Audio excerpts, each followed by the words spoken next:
Oui, je sais, je reparle encore de James Bond, mais promis, c'est peut-être l'une des dernières fois que j'en parle avant un petit moment. Mais vous le savez sans doute, le prochain James Bond 26 avance très très bien depuis que Amazon ont malheureusement récupéré les droits créatifs à Broccoli. Et vu que le projet avance bien, pour faire un bon film, il faut forcément un réalisateur. Et on parle pas d'une petite saga, puisqu'on parle quand même de James Bond. Et pour James Bond, il faut quand même un réalisateur qui soit est un réalisateur modulable et qui a quand même de la compétence, soit un réalisateur très talentueux avec une part artistique.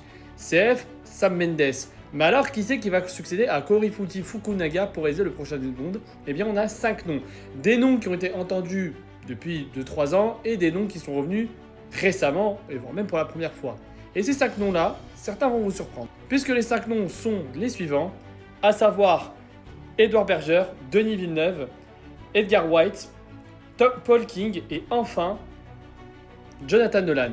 Pas Christopher Nolan, Jonathan Nolan. Des noms qui vous disent tous quelque chose, des noms qui sont quand même assez connus et des choix qui sont plus ou moins cohérents ou non. Et moi je vais les classer par plusieurs catégories.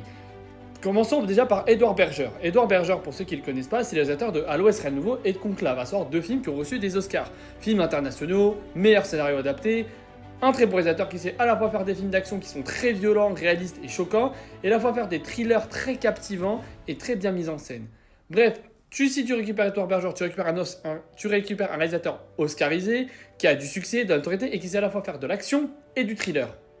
Et ça, ce serait pour moi peut-être le choix parfait. Pas le plus surprenant, mais le choix parfait et idéal.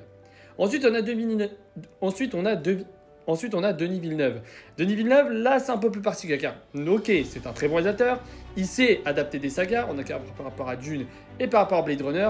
Le souci de Denis Villeneuve, c'est qu'il est très occupé. Parce qu'entre Dune 3, le remake de Cléopâtre et encore une autre adaptation de SF, Denis Villeneuve a beaucoup de points sur la planche et je pense qu'il va peut-être vouloir se reposer après ces 3 projets et tourner des films un peu moins ambitieux.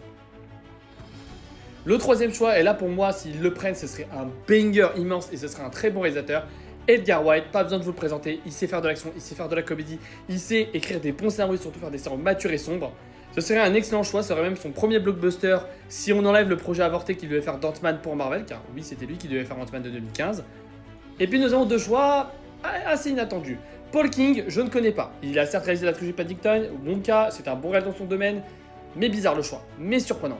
Et Jonathan Nolan, ok, très bon producteur de série, très bon showrunner, personnalité terrestre, Westworld, Fallout, merci. Mais il n'a jamais réalisé de film. Ok, il en a co-scénarisé avec Christopher Nolan, mais il n'en a jamais réalisé.